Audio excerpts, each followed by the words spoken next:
चौपाल रे सब बड़ा बडेरा, सब बड़ा बडेरा वो जी, सब लोग लगाया वो जी, पादरिया ने सदिया वो जी।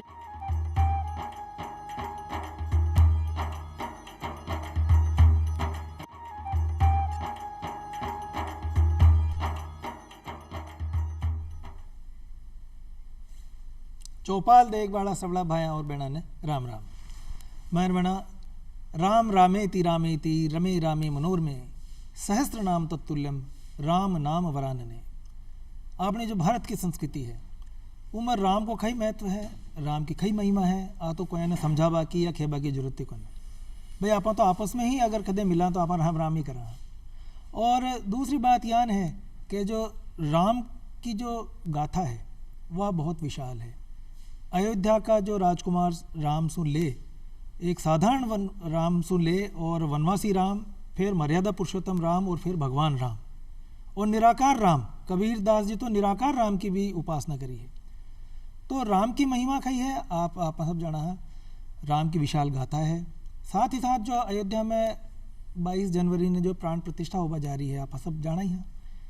ई का पाछे भी एक बहुत बड़ा इतिहास है, वो कई इतिहास है। और आज जो 22 जनवरी की तिथि आप क्यों तय करी है और संत समाज कहीं सोचा है, सामाजिक कार्यकर्ता कहीं सोचा है, आम समाज कहीं सोचा है, तमाम जानकारी ले आज अपने कार्यक्रम में श्री दिनेश जी मणिरत्नम साहब मौजूद हैं। राम राम साहब। दिनेश जी, दिनेश जी प्रांत बौद्धिक प्रमुख हैं, राष्ट्रीय स्वयंसेवक संघ का जयपुर में विराजे। और दूसरा चूँकि संता के बिना तो राम की महिमा भी कोई कह न सके। बाहें तो खेवा न कहो कहाँ लगी करूँ बड़ाई, राम न सके राम गुण गाई। तो संत समाज ने भी मैं अटा बुलाया है। आप हैं श्री सत्यनारायण जी पाटोदिया साहब, आपको भी बहुत बहुत स्वागत है महाराज। और जो चर्चा की शुरुआत में खेबो जा रहे हो कि भाई राम की महिमा कही है, तो संत आपने बीच में ही यहाँ से पूछा लाई। आज जो राम जन्मभूमि को थोड़ा वो इतिहास की बात करा, क्योंकि बहुत सारा लोगों ने कौतूहल है। कोई 500 साल पुराना इतिहास है, 1000 साल पुराना इतिहास है, बट पहली मंदिर हो तो फिर मंदिर बनाने की जरूरत पड़ी। तमाम तरह की अपने अपनी बुद्धि, अपना अपना तर्क, अपना अपना प्रश्न है। तो थोड़ा इतिहास के बारे में मैं तो जानना चाहूँ दिनेश जी। हम सब जानते हैं कि राम ने राजा दशरथ के यहाँ पर जन्म लिया। उनके जन्म के पश्चात ही सरयू के तट पर जो अयोध्या नगरी बसी हुई है, अष्टचक्र नवद्वारा देवानाम पुरयोध्या, ऐसा वर्णन आता है। और उस समय भी जब पहला आक्रमण हुआ तो रावण के द्वारा ही अयोध्या में हुआ, पर पराक्रमी राजा दशरथ ने और उसको पराभूत किया। उसके बाद इतिहास में जो वर्णन आता है वो है मिनेंडर के द्वारा एक बड़ा आक्रमण अयोध्या पर हुआ। राजा भीमसेन ने उसको पराजित किया। अयोध्या चूँकि नाम ही यह है कि जिसको युद्ध से ना जीता जा सकता हो, ये तो प्रेम और हृदय से ही अयोध्या को कोई जीत सकता है। तो अयोध्या का इतिहास जब और आगे बढ़ता है तो उसके बाद में वह जो आक्रमण हुआ मिनेंडर का, उसके पश्चात विक्रमादित्य ने वहाँ पर उसका जीर्णोद्धार करवाया, एक नया भव्य जन्म स्थान पर एक मंदिर बनवाया। उसके पश्चात 11वीं सदी में सालार मसूद ने एक बड़ा आक्रमण किया।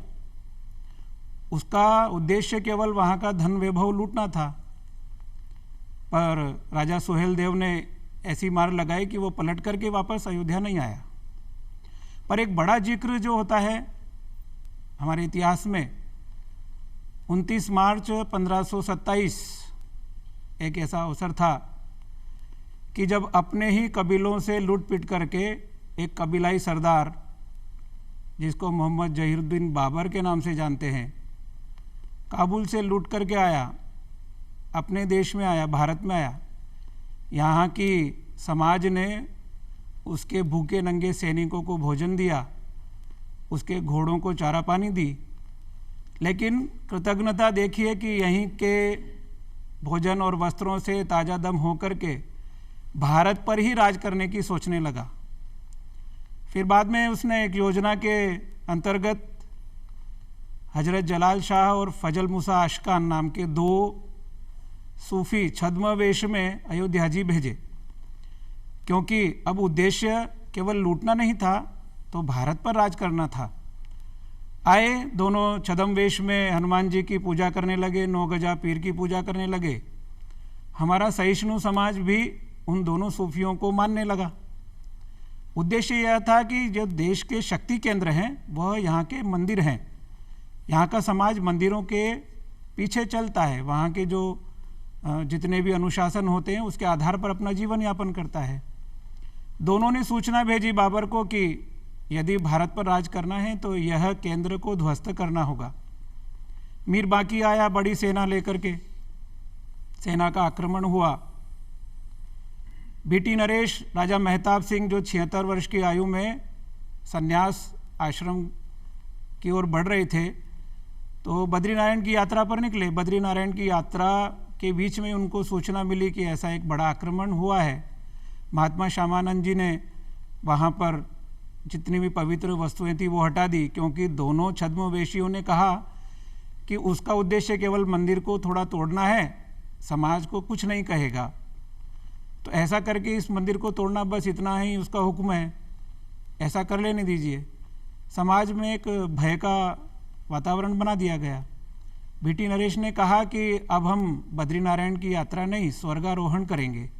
1,76,000 का सेना रातों रात तैयार करके एक छोटे से मंदिर के, जिसको समाज कई बार बोलता है कि एक मंदिर मस्जिद की लड़ाई है, एक छोटे से मंदिर की लड़ाई है, एक 2.77 एकड़ की लड़ाई है, वास्तव में ऐसा नहीं था। अगर ऐसा होता तो बीटी नरेश 1,76,000 की सेना लेकर के नहीं आते। 70 दिन तक वह युद्ध चला। तोप और गोलों के आगे वह बूढ़ा सिंह वहीं पर न्योछावर हो गया। बाद में हसवर के और राजगुरु पंडित देवीदीन पांडो ने युद्ध किया। उसके बाद में हसवर के राजा रणविजय सिंह जी आए, 25,000 की सेना लेकर के, एक के बाद एक, जैसे ही दूसरी सेना समाप्त होती फिर कोई आते। इसके बाद में जो वर्णन आता है कि हसवर के राजा रणविजय सिंह जी का जब वहाँ बलिदान हो गए इस जन्मभूमि के मंदिर की रक्षा के लिए, तो उनकी जो विधवा रानी थी महारानी जयराज कुमारी, उन्होंने वैधव्य धारण नहीं किया, कोई अपना मांग नहीं पहुंचा, चूड़ियाँ नहीं तोड़ी। उन्होंने सैन्य वेश धारण करके अपने साथ 3,000 छत्राणियों को लेकर के मंदिर की रक्षा के लिए निकल पड़ी। स्वामी महेश्वरानंद जी जो उनके गुरु थे, उनको जब पता लगा तो साथ में वो भी 25,000 सन्यासियों के साथ में युद्ध मैदान में आ डटे। हुमायूं के काल तक यह गुरिल्ला युद्ध महारानी करती रही। उन्होंने अपना आगे वंश भी नहीं चल पाया और वही बलिदान हो गई। आगे चल कर के स्वामी बलरामाचार्य जो कोयम्बतूर से आए, उन्होंने ये मोर्चा संभाला। 16वीं शताब्दी के पश्चात जब औरंगजेब का समय आया तो बड़ा भीषण आक्रमण इसके ऊपर हुआ। जाबाज खान को एक बड़ी सेना देकर के इस जन्मभूमि के मंदिर को पूरी तरह से नष्ट कर देना, ऐसा उसने हुक्म देकर के भेजा। पर जाबाज खान के विरुद्ध में समर्थ गुरु रामदास के शिष्य शिवाजी साधु वैष्णोदास और साधु वैष्णोदास ने मोर्चा संभाला। समाज के लोगों को भी आह्वान किया कि जो आपके पास में हो, किसी के पास में हंसिया होगी, दराती होगा, फावड़ी होगी, कुदाली होगी, जो होगा सब साथ में लेकर के आइए। दिन में वो लोग तोड़ते, रात में कुछ निर्माण करने की कोशिश करते, विदेशी आक्रांता। लेकिन अगले दिन सवेरे होते होते राम के इस जन्म स्थान को वापस कलंक हटा देने का सारा पराक्रम लगातार चलता रहा। साधु वैष्णोदास ने एक पत्र लिख करके श्री गुरु गोविंद सिंह जी, अपने धर्म सिख धर्म के दशम गुरु, जो राजगद्दी पर बैठे अभी एक गुरु गद्दी पर बैठे हुए 1 वर्ष ही हुआ था, उनको पत्र लिख करके भेजा।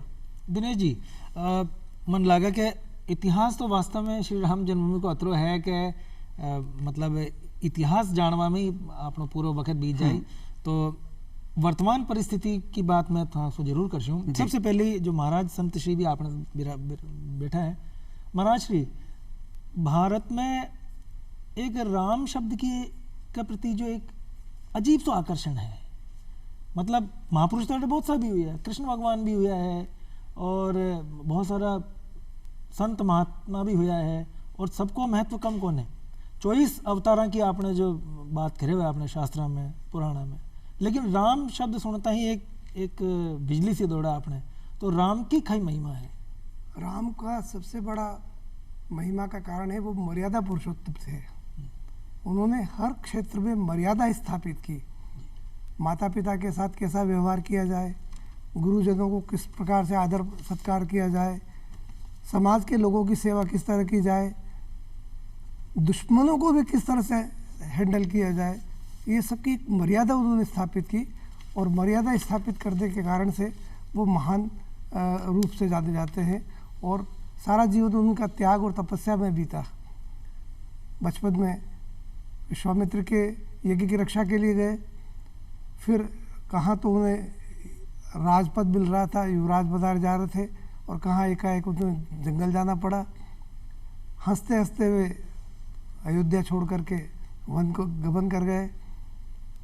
10 वर्षों तक उन्होंने चित्रकूट में रहकर तपस्या की, शक्ति अर्जित की, और उसके बाद रावण का संहार हुआ। तो हर क्षेत्र में उन्होंने मर्यादा स्थापित की, शुचिता स्थापित की।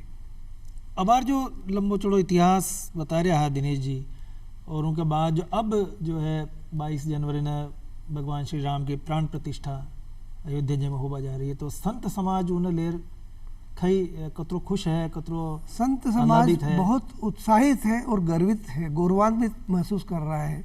क्योंकि जो दास्ता की बेड़ियाँ थी उनमें बंधे हुए थे हम लोग। आज़ादी के बाद भी एक तरह की दास्ता थी हमारे मन मस्तिष्क पर। वो दास्ता की सारी बेड़ियाँ टूट करके आज भगवान श्री राम लला पधार रहे हैं, विराजमान होंगे।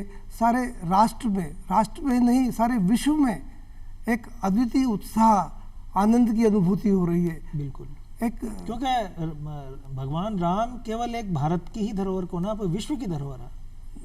जगत पिता है वो तो, राम तो जी, तो विश्व की धरोहर है। और उनके आदर्शों पर चलकर हम सब सुख शांति का जीवन जी सकते हैं। बिल्कुल।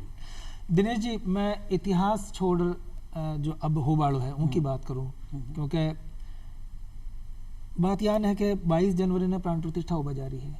अब समाज में एक त्राण की कई योजनाएं बनाई है। ख्यान समाज इन्हें मना रही है, संत समाज कई सोच रहे है, आम समाज कई सोच रहे है। तमाम तरह का जो आज ही मैंने सूचना मिली कि 2100 पीपा तेल का और अयोध्या जी में जयपुर रवाना हुआ है। तो यहाँ लगा कि हर आदमी ज़्यादा ज़्यादा इमें आहुति देवो छा रहा है, इमें ज़्यादा जुड़वो छा रहा है। तो कई रचना बनाई। राम का जीवन ही वास्तव में तो सबको संगठित करके और राष्ट्र कार्य में लगाने का है। ऐसा उनके जीवन से भी मिलता है और इतिहास से भी मिलता है। मंदिर के इतिहास से भी हमको पता लगता है कि बाद में भी जन जागरण हुआ पूरे देश भर से, और रामशिलाएँ आई, राम यात्राएँ हुई, राम ज्योति यात्रा हुई। सारे समाज को देश से जोड़ना, राम से जोड़ना, क्योंकि राम राष्ट्र के नायक हैं। और राष्ट्र का नायक होना यानी प्रत्येक हृदय को लगे कि ये वह मेरा है, राम का मंदिर मेरा है, वह मंदिर में जितना योगदान मेरा है वो मेरा होना चाहिए। वो तो चाहे परिश्रम के माध्यम से हो, धन के माध्यम से हो, या उनकी गौरव गाथा गुणगान करने के माध्यम से हो। दिनेश जी, में जो जन्म स्थान को मंदिर है और राम मंदिर केवल राम मंदिर को ना, वो राम जन्मभूमि मंदिर है। और स्थान ने लेर कोर्ट में भी तर्क वितर्क हुआ, और लोग कहे साहब आपको मंदिर बनाना है तो दूसरी जगह बना लो। हिंदू समाज में भी, भारत समाज में भी लोग कहाँ भाई आपने तो राम जी को मंदिर चाहे, लेकिन एक पक्ष हो कि नहीं साहब ई जमीन पर ही, तो वो जमीन को कई महत्व है, आखिर बना लेता मंदिर खटे भी। मंदिर एक अलग विषय है। मंदिर बदले जा सकते हैं, स्थान परिवर्तन हो सकता है, लेकिन जन्म स्थान कभी भी परिवर्तन नहीं हो सकता। जन्म तो जहाँ हुआ है वहीं पर हुआ है। और जब इतिहास देखते हैं कि 4,76,000 लोगों ने बलिदान किया, तो वास्तव में कुछ तो था ही ना। ऐसा नहीं है कि किसी के मन में आया और कह दिया कि जन्म स्थान है। हालांकि कई लोगों ने उपहास भी किया कि राम कौन कमरे में पैदा हुए, ऐसे लोग भी कहने वाले थे। नल नील कहाँ के इंजीनियर थे, ऐसे लोगों ने भी कहा। सुप्रीम कोर्ट में भी मामले को अटकाने का प्रयास किया गया। ऐसे अनेक हुए, पर जन्म स्थान नहीं बदल सकते, इसके कारण से वो होना। दूसरी बात, एक अवधारणा थी कि देश का जो मन है, समाज है, ये नैराश्य के भाव में है, इसको ऐसा ही जीना है। कलंक अपने सर पर लेकर के कितनी सदियां बीत जाए जीता रहेगा। वह अवधारणा भी टूटनी चाहिए, क्योंकि विदेशी आक्रांताओं ने हमारे शक्ति केंद्र को, हमारे मान बिंदुओं को तोड़ा और कलंक का ढांचा उसके ऊपर लगाया। हमने उसको ध्वस्त किया और वहाँ पर अब गरिमामय और गौरवमय राम मंदिर बनना चाहिए। राम का जन्म स्थान है, मंदिर नहीं है, वो राष्ट्र का मंदिर है। जी महाराज, जो एक आदर्श राज्य की आप बात करा ना, तो भारत में एक राम को राज्य बहुत आदर्श राज्य मानोगे, उसके बाद कालांतर में चंद्रगुप्त को राज्य भी एक आदर्श राज्य मानोगे, हर्षवर्धन को राज्य भी एक आदर्श राज्य मानोगे। लेकिन कोई यहाँ न खेवा कि भाई हर्षवर्धन राज्य आना चाहिए, कोई यहाँ न खेवा कि भाई चंद्रगुप्त राज्य आना चाहिए, सब खेवा कि राम राज्य आना चाहिए। तो राम राज्य की अवधारणा खई है, राम राज्य खई हुई। राम राज्य की अवधारणा यह है कि हर आदमी सुख से जिए।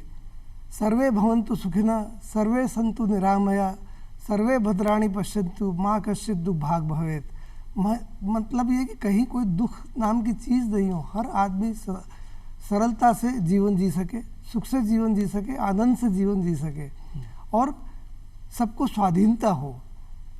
स्वाधीनता किस बात की?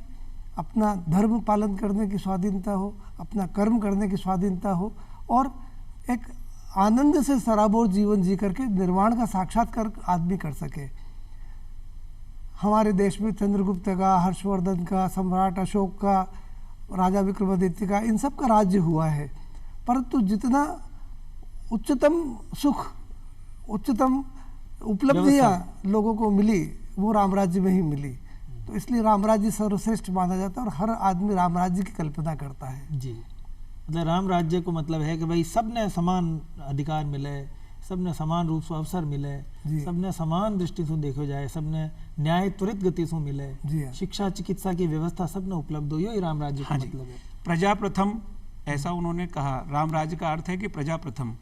मेरा परिवार और मेरे बच्चे, मेरी पत्नी चाहे जंगल में जाकर के रहें वो मंजूर है, लेकिन प्रजा ने के मन में अगर कोई आया है विषय तो उसको पूरा करना, यह राम राज्य है। तो जो मंदिर निर्माण हो गया है, प्राण प्रतिष्ठा हो जाए, तो आप कहीं विचार करो कि भाई 22 जनवरी के बाद आपने भारत देश को जो समाज है, सामाजिक चेतना है, समाज की सोच है, उनमें कहीं परिवर्तन की उम्मीद है? आपने बहुत अच्छा प्रश्न किया गोविंद जी। स्वामी विवेकानंद जी ने कहा था कि पर्यटन, तीर्थाटन और देशाटन हमारा ही नहीं पूरे विश्व का जो मानव समाज है पर्यटन के लिए निकलता ही है, पर पर्यटन के साथ में तीर्थाटन ये हमारे देश की पद्धति भी है और संस्कृति भी है। जितने भी मंदिरों को हम दर्शन करने के लिए जाते हैं वहाँ प्रकृति को निहारते हैं, वहाँ के प्रकृति सौंदर्य को देखते हैं।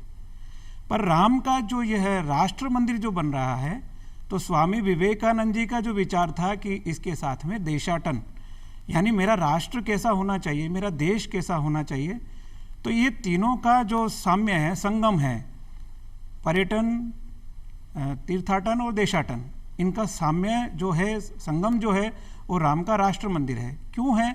क्योंकि पूरे देश भर से इसका जुड़ाव और लगाव रहा है।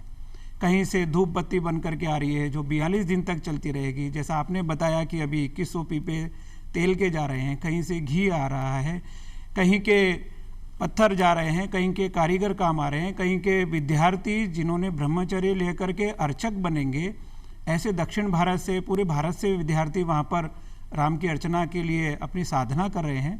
तो संपूर्ण देश को लग रहा है कि राम ने भी वही यात्रा करने के लिए देश के सुदूर दक्षिण के हिस्से में गए, अपना जगह राजपाट छोड़ करके समाज संगठित हो तो देश के लिए वहाँ पर गए, समाज को संगठित किया, यही राष्ट्र गौरव है। तो जब हम वहाँ पर जाएं तो अपने राष्ट्र, धर्म, संस्कृति उसको देख करके गौरवान्वित हुए, इसके लिए राम मंदिर है। तो जो एक इतिहासकार किया करता कि साहब अब बात है मतलब 2000 से पहले की कि भाई अगली शताब्दी तो भारत की शताब्दी होगी, और काफ़ी कुछ देखने में आयो भी है, क्योंकि भारत को मान सम्मान भी बढ़िया है, भारत की भारतीय ने फैली की दृष्टि से देखा जाता, आज भारत का चरना में बड़ा बड़ा विदेशी मेहमान, विदेशी राष्ट्राध्यक्ष झुकवाने का ताने तैयार है। तो अगली शताब्दी, भारत की शताब्दी मतलब जो 21वीं शताब्दी जो शुरू होगी है, भारत की शताब्दी, जो राम मंदिर को जो निर्माण है, राम मंदिर की जो प्राण प्रतिष्ठा है, तो यार मान लिया जाए कि एक प्रकार से शुरुआत होगी। हाँ, शुरुआत ही है और लक्षण भी दिखते हैं। स्वामी तुलसीदास जी ने तो 450 वर्ष पहले कह दिया था कि मंगल भवन अमंगल हारी। जब राष्ट्र में ऐसा मंगल भवन बन रहा है तो सारे अमंगल तो अपने आप ही दूर होंगे। और वास्तव में तो यह जो विषय है कि राम को लेकर के, अगर दूसरे शब्दों में कहें तो हमारी इकोनॉमी भी बढ़ेगी, आर्थिक समृद्धि भी आएगी। संस्कृति के रूप में देखेंगे तो देश की नव युवा पीढ़ी को राम के बारे में जानने का एक निकटता से अवसर मिलेगा। आप गूगल में सर्च करके देखिए, अभी जो कुछ देखेंगे तो सब राम राम, सर्वत्र राम राम ही है जी। अब वो कैसे भी करके देखेगा, जाएगा, सर्च करेगा तो देखेगा कि राम को पाएगा, वहाँ पर राम के गुणों का वर्णन सुनेगा तो अपने जीवन में भी उतारने के लिए सोचेगा।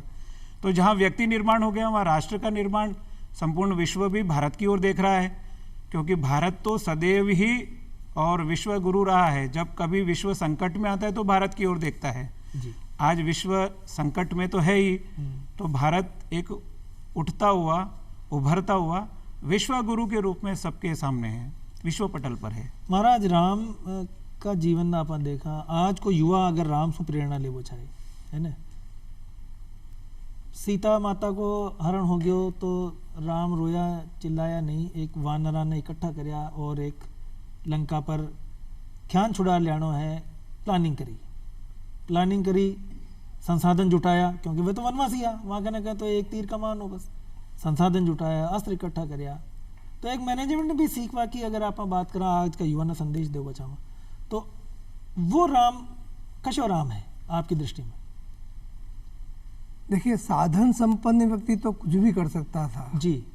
वे युवराज थे अयोध्या के, परंतु उन्होंने अपने तपोबल से, अपने शक्ति से समाज को एकत्रित किया, शबरी तक को आदर दिया, सुग्रीव को राज दिलाया और हर तरह से देखिए उन्होंने संगठित करके समाज को, और बुराई के ऊपर आक्रमण किया और बुराई को जीत लिया और सीता माता को छुड़ाया। और आज का युवक उनसे प्रेरणा लेगा तो ऊंचाई पर उठेगा, क्योंकि आज की जो शिक्षा है हमारी, वो शिक्षा तो हो रही है पर संस्कार नहीं दिए जा रहे हैं।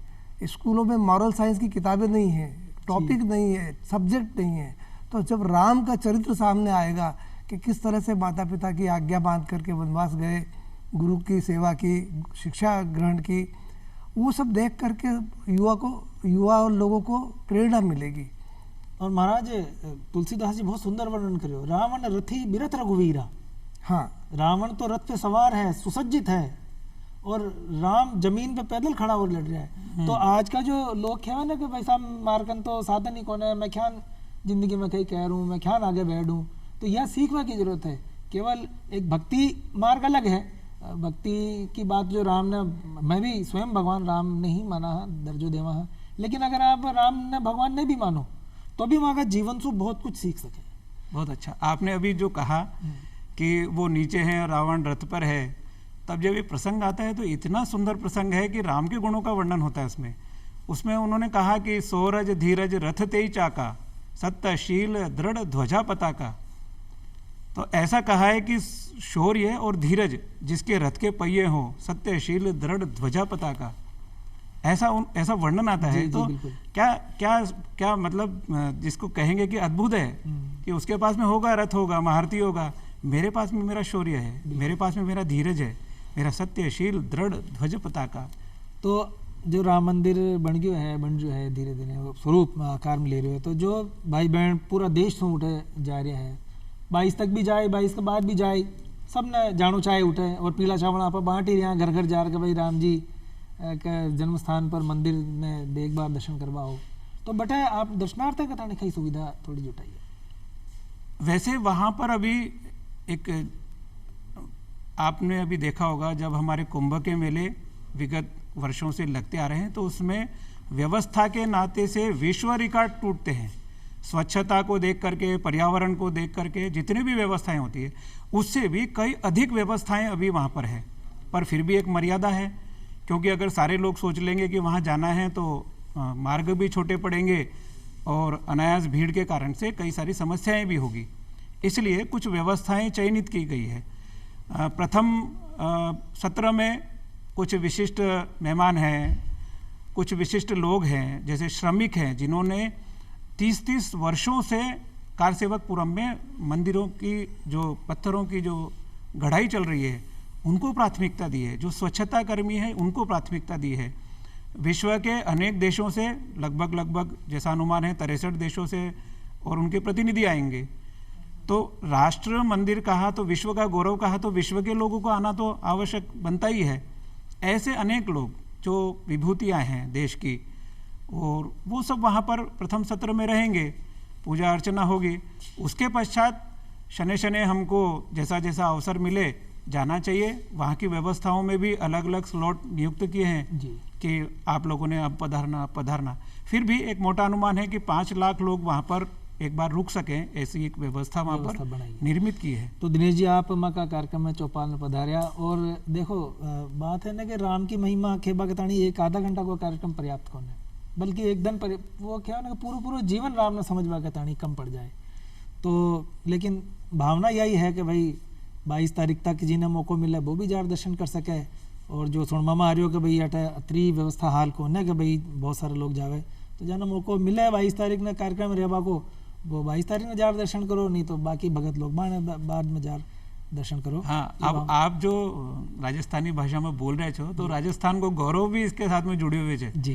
तो कि बंसी पहाड़पुर के जो हमारे पत्थर हैं जिनकी सीमा बहुत बड़ी है, आयु बहुत लंबी है, पत्थर काम में लिया। निधि संग्रह में भी राजस्थान का सर्वाधिक स्थान रहा है, और कार सेवा में भी सर्वाधिक राजस्थान के लोग गए हैं, तो राजस्थान का गौरव है ये हमारे लिए। तो दिनेश जी और संत महाराज जी से आप कार्यक्रम पधारे, बहुत अच्छी उपयोगी जानकारी दी, घना धन्यवाद। और चौपाल रो भगत और पूरो राम राम।